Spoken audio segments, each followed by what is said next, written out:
Hey, my name's Chris, and I'm going to show you how to measure a thermocouple with an NI data acquisition device in LabVIEW.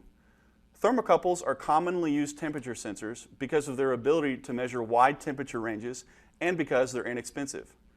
So normally you need several components to measure a thermocouple. Since the thermocouple itself only outputs a signal in the millivolt range, you need some sort of signal conditioning to amplify the signal. Also, the thermocouple can only measure a difference in temperature, so you need a second temperature reference. This is also called cold junction compensation. And then last, you need a data acquisition device to actually measure the signal. So in this case, I'm using an NI C-series device that has the built-in signal conditioning, built-in cold junction compensation, and the measurement all in one module.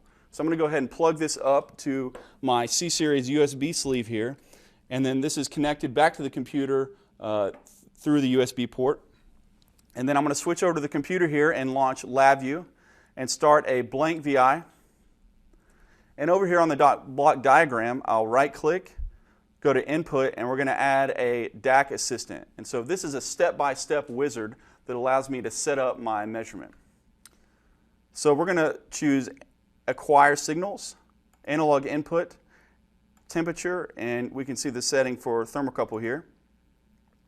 And so my thermocouple module has 4 different channels, and I've plugged my thermocouple into analog N0.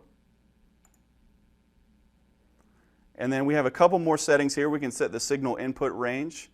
We're going to leave it at 0 to 100.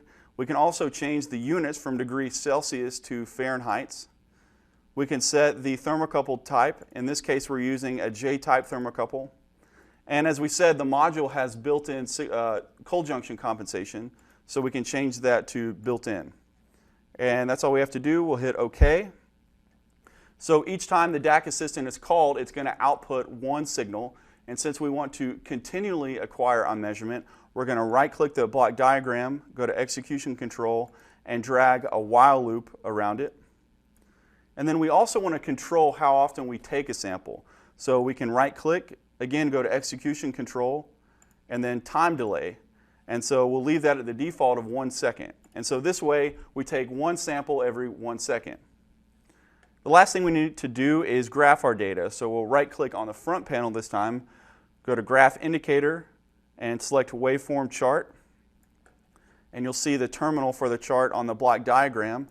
And we're just going to wire the output of our DAC assistant right into that chart. And so now when we hit Run, we can see our signal on the graph. And so what we're going to do on the graph, if we right-click, we can uncheck Auto Scale Y, and this allows us to manually enter our maximum and minimum values. And so there we can see our temperature.